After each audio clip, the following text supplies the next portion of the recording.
Imagine a cosmic wet blanket, a divine killjoy whose only job is to just snoop around the universe and stop you the absolute second you start having any real fun. Right. The ultimate micromanager. Exactly. And honestly, I think that is how most of us secretly view the concept of morality. It feels like this restriction, right? Like a cage meant to keep us small. Well, may God bless your day today, and welcome to our Deep Dive. It is so wonderful to have you with us. It really is. Today, we are pulling our insights directly from Book 3 of the legendary work, Christian Behavior, by the renowned author C.S. Lewis. And our mission today is to take that image of the cosmic wet blanket and just completely shatter it. Oh, absolutely. Because we are looking at a landscape where morality is not. It's not a list of arbitrary buzzkills. It is quite literally the instruction manual for the human machine. The actual owner's manual. Yeah, exactly. And we're going to explore how this manual is designed specifically to keep your machine from breaking down, overheating, or causing friction with the people around you. So, to understand how this human machine operates, we have to look at the mechanics of how human beings interact. Right. Right. And Lewis argues we have to look at this in 3 distinct dimensions. He uses this brilliant, really enduring analogy of a fleet of ships sailing in formation. I love this analogy. So good. So if this fleet is going to succeed on its voyage, 3 things have to happen perfectly. First, the ships must not collide with one another. Okay, so that represents our social relations, right? Like how we treat our neighbors. Exactly. Just don't crash into each other. Second, each individual ship must be seaworthy. Its internal engines have to be tuned. Its hull must be watertight. And that would be our internal character. You got it. And the third thing is the fleet must actually have a destination. There have to be a map, a purpose to human life. Because, otherwise, why are they sailing at all? Yeah, you're just floating aimlessly. The fascinating part about that analogy is how perfectly it exposes the blind spot of our modern culture. Oh, totally. Because society today seems obsessed almost entirely with that first part, right? Just do not collide. The prevailing wisdom is sort of, as long as your ship doesn't crash into my ship, do whatever you want in your own cabin. Right, which completely ignores the mechanical reality of how ships actually work. If the internal steering gears of a ship are broken. Like if they're rusted or seizing up. Yeah, if the inner engines are ruined, collisions are absolutely inevitable. You just cannot have good, peaceful social relations if the individuals themselves are falling apart internally. The private decay always spills over into the public waters. It always does. And that actually leads into a modern habit I want to push back on, or at least reframe for you, the listener. People today, they love to call perfect morality an ideal. Oh, right. Like it's a nice thought. Exactly. We treat it like it's this lofty, poetic aspiration, almost like writing a beautiful sonnet. But I want to build on a math example Lewis uses because it really grounds this in reality. Calling perfect morality an ideal is like calling correct math an ideal. You don't praise a calculator for being idealistic when it adds 2 and 2. You just want the right answer so your taxes aren't ruined. That is such a great way to put it. It's just practical common sense, right? Morality isn't a private taste or a special hobby for the deeply religious. It's just the mechanics of keeping the machine from catching fire. And that framing completely changes the stakes. If it's the math of human existence, you can't just opt out. So to keep those internal engines running correctly, Lewis breaks down what ancient thinkers called the cardinal virtues. Cardinal meaning hinge, right? Exactly. It comes from the Latin word for hinge. These are the fundamental virtues that all civilized people recognize. The hinges on which the door of a good life swings. And it's not just a random list, it's actually a progression. Right, it starts with prudence. Yeah, prudence, which is essentially the mental sharpness required to map out the voyage. And I really appreciate that Lewis includes prudence because there's this weird cultural assumption out there that being a good person means being kind of a naive pushover. Oh, definitely. Like you just let people walk all over you. Right. But prudence means having a childlike heart combined with an adult intellect. God doesn't want mental slackers. No, he wants us to be as sharp as serpents. Exactly. Like we are supposed to be as innocent as doves, sure, but as sharp as serpents. It means you should absolutely give to charity, but you should also use your brain to investigate and make sure it's not some internet scam. Yeah, you have to actually think. So If prudence maps the course, the second virtue, temperance, ensures the ship isn't weighed down by unnecessary cargo. And we should clarify, modern language has really shrunk temperance to mean just abstaining from alcohol. It really has. Yeah. But originally it meant moderation in all pleasures. It applies to, your golf habit, your wardrobe, your obsession with your pets. Wait, pets? Yeah. It is the practice of not letting any single hobby or pleasure become the absolute center of your life. That makes so much sense. So a person obsessing over their dog to the detriment of their family relationships, or someone going into massive debt to maintain a certain aesthetic on social media. They are being just as intemperate as the person closing down the bar every night. Wow. God is really looking at the reality of your internal engine, not just the outward, socially acceptable optics. Precisely. And from there, we move to justice, which keeps the crew fair. And this goes way beyond the legal courtroom. It's more about daily interactions, right? Yeah, it's the mechanics of fair play, honesty, and keeping your promises even when it costs you. And then finally, you have fortitude, which pushes the ship through the storm. Fortitude is basically just having guts. Exactly. Guts. It's the courage to face danger and the endurance to handle pain. Because the reality is, you cannot practice the other three virtues for very long without needing fortitude. Because eventually, being honest or temperate is going to hurt. It absolutely will. So how does this translate from theory to reality for you, the listener? Well, there is a massive difference between doing a good thing and actually being a good person. Think about a tennis player. Okay, I like this. I might step onto the court and hit a lucky, perfect cross-court winner. Just a fluke. But that one action doesn't make me a good tennis player. No, of course not. A genuinely good player has spent years building up the muscles, the reflexes, the internal mechanics, so that their swing is reliable under pressure. Virtues are about building that reliable internal character, not just doing a random good deed for the wrong reason. Right, and that internal character is the engine that prepares the human machine for eternal joy. So if individual character is the engine of the solitary ship, we have to look at what happens when we try to build an entire society out of these ships, right? Yes, and this is where things get really challenging. Because Lewis outlines a vision of a truly Christian society here, and it is a massive paradox. It completely defies the political boundaries we are so used to today. It really does. Think about scrolling through your social media feed right now. You are probably politically aligned with one side or the other. But Lewis's point is that no matter who you vote for, a truly moral society would deeply offend you at some point. Oh, without a doubt. Economically, this society would look very, quote-unquote, left-wing. There are no parasites living off the labor of others. Everyone works with their hands. Right. There is no production of silly luxury goods, which means there is no manipulative advertising industry trying to force you to buy things you don't need. But then socially. Right. Socially, it looks highly traditional, almost aristocratic. There is strict obedience to magistrates and parents, and daily life is highly ceremonious and deeply respectful. And we have to be completely impartial reporters here. And note that by presenting this vision, Lewis highlights a profound human flaw. Yeah, we're not taking sides here, just laying out his argument. Exactly. Because modern left-wing readers might be angered by the strict hierarchy and obedience he describes, while modern right-wing readers might be furious about the economic setup and the total lack of luxury commerce. It proves that humanity constantly tries to pick and choose parts of morality to fit their pre-existing partisan biases. We want a cosmic ally for our preferred politics, rather than a master to actually guide our actions. Man, that is a tough pill to swallow. Let's unpack the economics of this society a bit more, because the historical context is fascinating.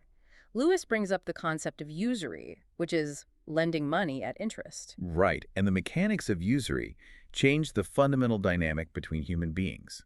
Ancient Greek philosophers, the Jewish prophets of the Old Testament, and the early Christian teachers of the Middle Ages. They all universally condemned it. Universally, Yeah. they viewed it as making money out of money, rather than out of actual labor or goods.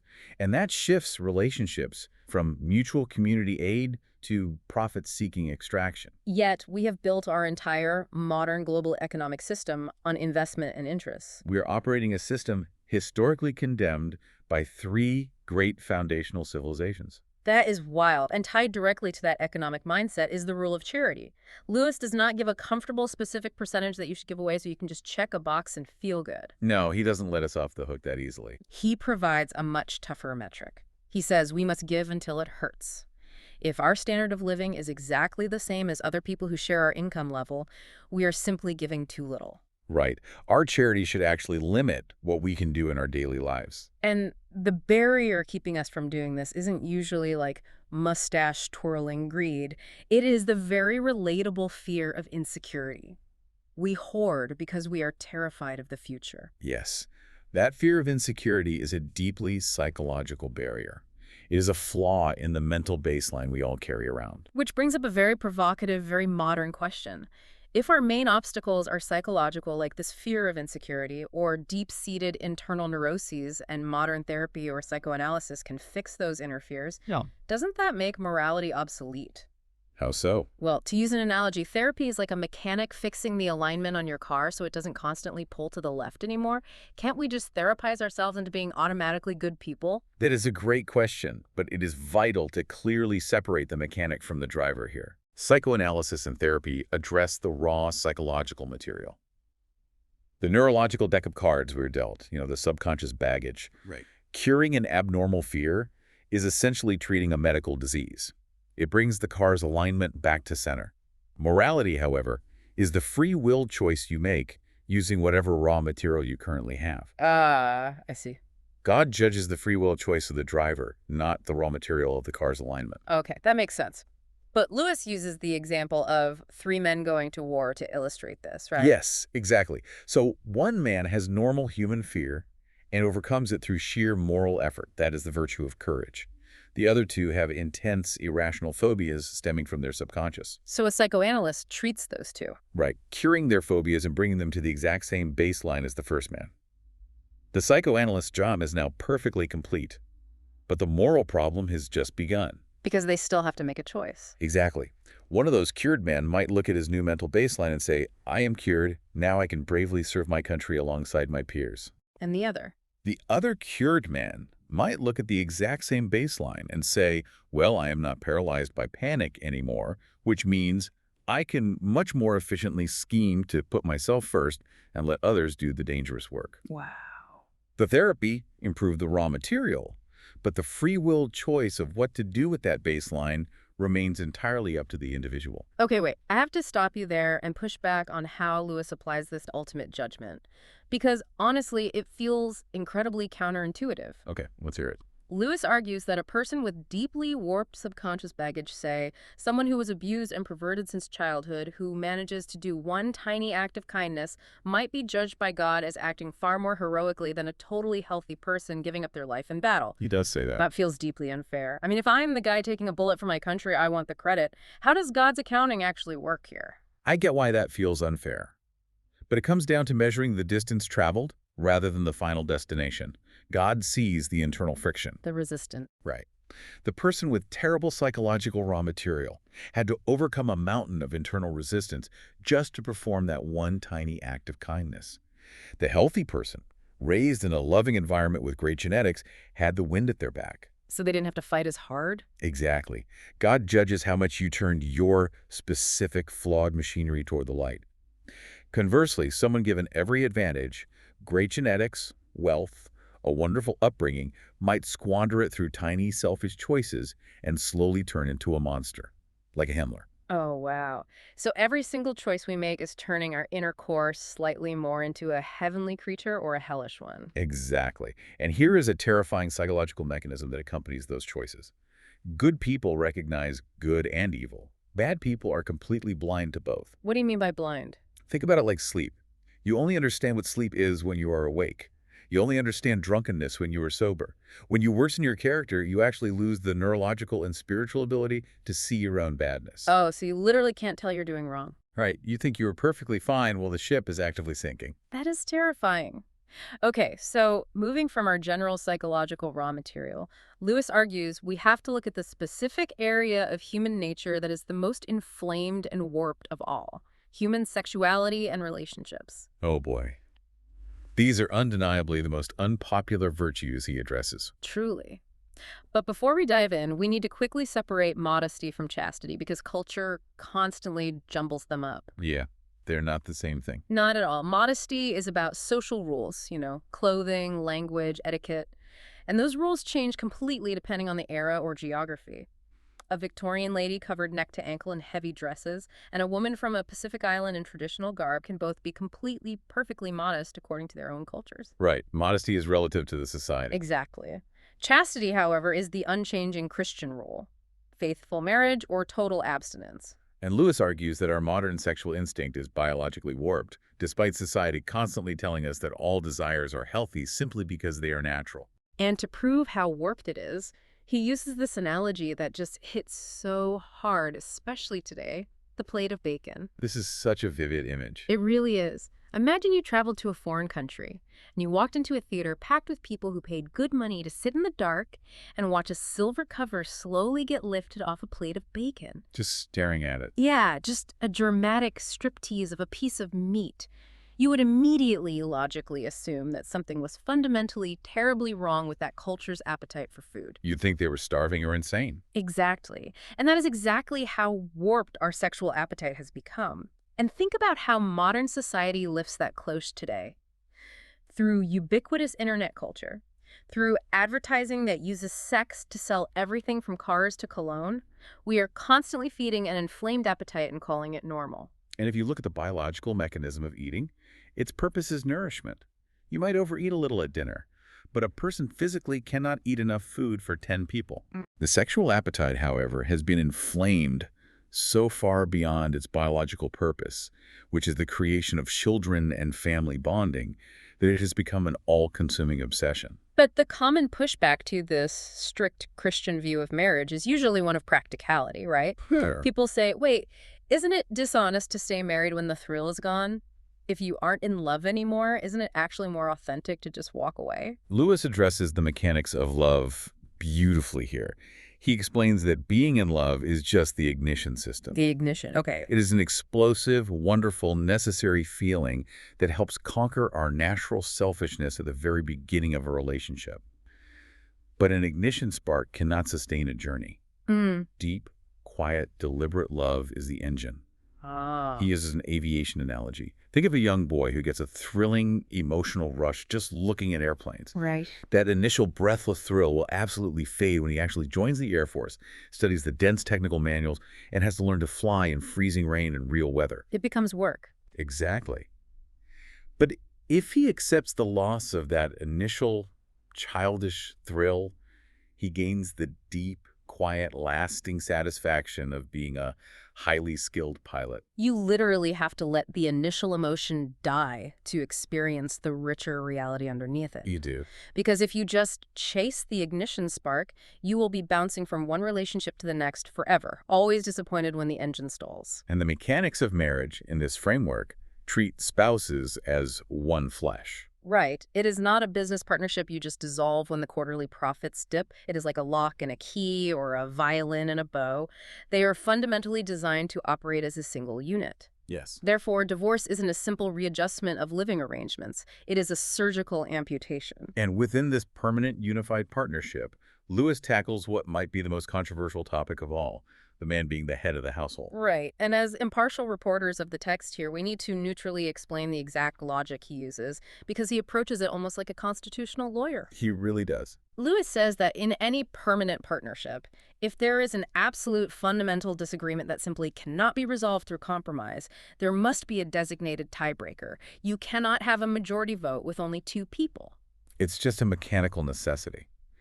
And his reasoning for why the man acts as this tiebreaker or the foreign policy director is entirely about balancing nature. How so? Well, he argues that a mother naturally possesses a fierce, overriding maternal patriotism for her own children.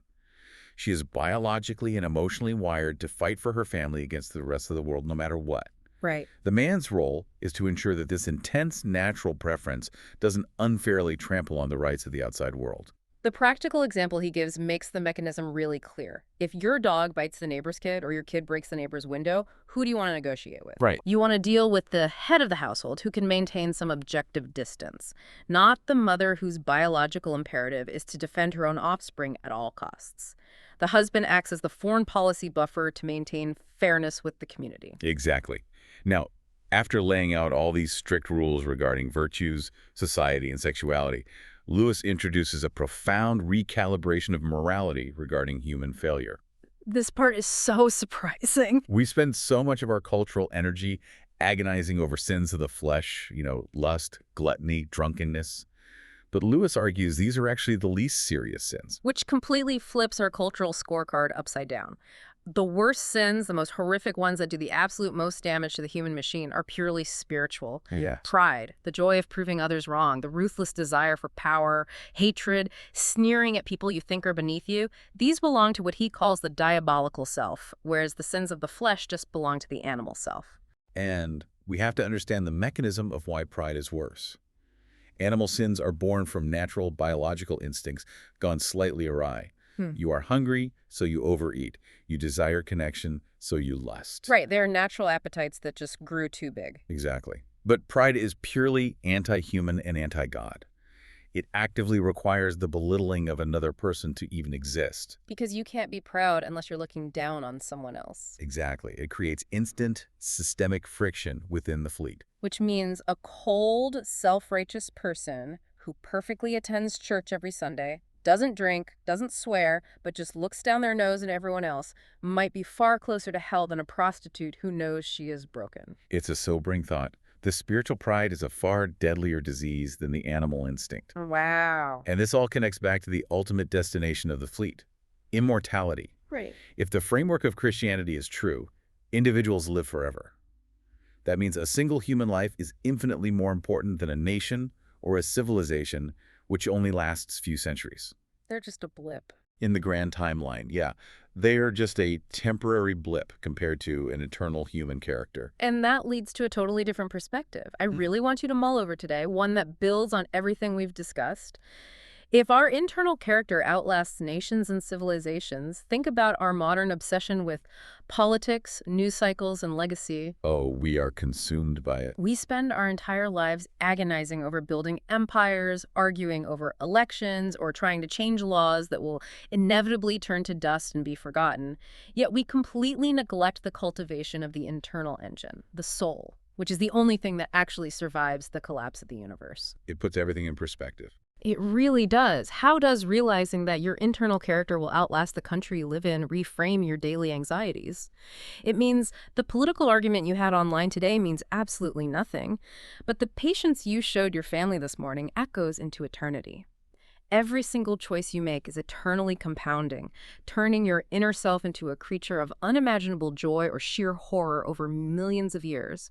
It means there are no ordinary people and there are no small choices. It demands a complete reevaluation of where we spend our energy. It truly does. Well, we have barely scratched the surface of this incredible instruction manual, so I am thrilled to announce that we will have a new deep dive covering more of this exact same book next time. We will see you then. God bless us all the listeners. Have a wonderful day.